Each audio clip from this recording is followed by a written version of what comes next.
Well, I think it was inevitable, and I've seen this coming for a long time based on the very few times that I actually watched 5 minutes. So listen to this. Inside Montecito's so-called royal palace, things are nothing short of explosive. Meghan Markle and Prince Harry aren't just stumbling, they're teetering on the edge of a complete brand disaster. No leadership, no real strategy, and whispers that the money's drying up so badly they can barely keep things running. Can you imagine? Insiders are blunt. What was once hyped as the ultimate fairy tale couple has now turned into a slow-motion car crash. And the worst part? Everyone saw it coming.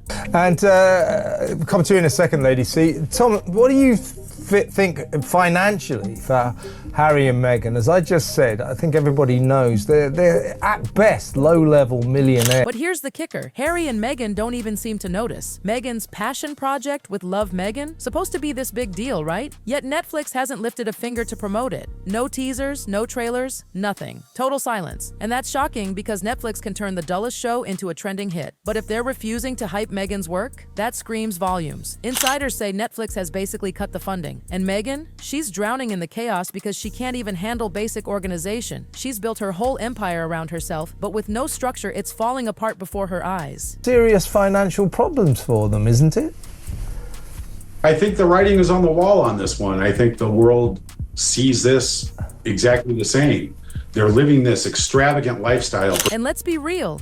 This whole empire, it's always been about one thing: selling Meghan, her image, her lifestyle, her dream. But what happens when the public stops dreaming? People aren't inspired anymore. They're rolling their eyes. Every time she opens her mouth, she loses more supporters. And just when her own life feels less like a fantasy and more like a bad joke, she tries to launch a lifestyle brand. That Instagram cooking video, supposed to be cozy and charming. Instead, it was stiff, robotic, and painfully awkward. Critics weren't just unimpressed, they were baffled. Vendors are asking the same question fans are: why should anyone buy into this? People have been relying on this Netflix money. That source of income is going to dramatically dry up very, very soon. The future doesn't look good for them economically, does it? No, it doesn't. And in fact... And here's where it gets uglier. Vendors are claiming they haven't been paid. Orders unfulfilled. Customers still waiting for refunds. What started as sloppy management has snowballed into a reputational nightmare. And people don't forget when they hand over money and get ghosted, especially when the person behind the brand is a millionaire ex-royal who preaches empowerment. And Harry, he's practically invisible through this whole disaster. No press, no promo, no support. Insiders say it's intentional. He's keeping his name far away from yet another Meghan flop. He's busy bigging themselves up in the hope that if they said they were worth X plus Y, Z would pitch in and offer them something commensurate. And apparently Netflix wanted the Sussexes to separate professionally. Meghan would be the relatable face, the marketable one. But without Harry at her side, she's floundering. And Harry, he's never been built for this world. Business, branding, profit margins. It's not his lane. He grew up in palaces, not boardrooms. The idea that he can save this sinking empire? Pure fantasy. That's why the cracks aren't just public or financial anymore. They're personal, and they're widening fast. Their profits were going to be pegged on what they produced and how well things did. So their payment has never been what people have been making it out. And don't think the toxicity is one-sided. This isn't a case of one storm and one peacemaker. Nope, this is two storms colliding. And when both people are spiraling at the same time, they don't save each other, they drag each other deeper. Meanwhile, the business is crumbling right along with the marriage. Suppliers are pulling back. They won't even take new orders because the old ones haven't been paid for. Customers who bought products months ago, still empty-handed, not even a courtesy email. Montecito, and some who have private planes. And she has a reputation for trying to cadge lifts. Really? That That somehow doesn't surprise me. So Tom, in terms that you and I... And honestly, it's been nothing but silence. Radio silence. When your vendors, your customers, your own fans start feeling scammed, no level of celebrity sparkle can cover that up. Rob Shooter's Substack didn't sugarcoat it. He straight up said Meghan and Harry's entire brand is hanging by a thread, and he's not alone. Behind the scenes, whispers are everywhere. elsewhere, Meghan and Harry's business isn't just messy, it's chaos. Months without vendors getting paid, no leadership, no team structure, no financial plan. People are asking out loud now, is this just staggering incompetence or is it an outright scam? Either way, it's a disaster of their own making. Harry's horse-based docu-soap Polo, which was, I did watch it, but it's unwatchable. Absolute rubbish. That came in, you're going to like this, in the Netflix charts at... Remember when Netflix was supposed to be their golden ticket, their post-royal reinvention? Well, that ticket has expired. Sure, when they signed that deal, it dominated headlines. But Netflix isn't stupid. They ran the numbers. They saw the drop in viewers, the rise in backlash, and the pile of controversies stacking up higher and higher. So what did they do? Quietly backed away. Meghan might still be pushing out content, but with no marketing, slashed budgets, and zero hype, it's obvious Netflix is letting this deal just limp along. They'd rather let it die quietly than deal with the drama of cutting it off. And apparently, behind the curtain, things are way worse than what the public sees. $20 million a year. But the problem with these two is they didn't deliver. Netflix looked at the programs they were giving them and said, this is a pile of crap. We don't want it. That's why their deal has gone down the chute. And Meghan? The complaints about her are brutal. People she's worked with describe her as controlling, dismissive, and way out of her depth. She doesn't listen, doesn't take advice, and mistakes confidence for competence. In her world, branding means glossy packaging, sleek photos, and carefully curated optics. But here's the problem. Gloss doesn't pay the bills. It doesn't fulfill orders. It doesn't create trust. Hollywood spin might have worked when she was hustling for roles, but in the real business world, charisma alone doesn't keep the lights on. And now she's dealing with something she can't Photoshop away, her reputation. For like the last 2 years, that's all we've heard. $100 million, $100 million. It doesn't work that way. You produce, you get this much. You produce, you get this much. You produce, and then when you don't produce, you don't get nothing.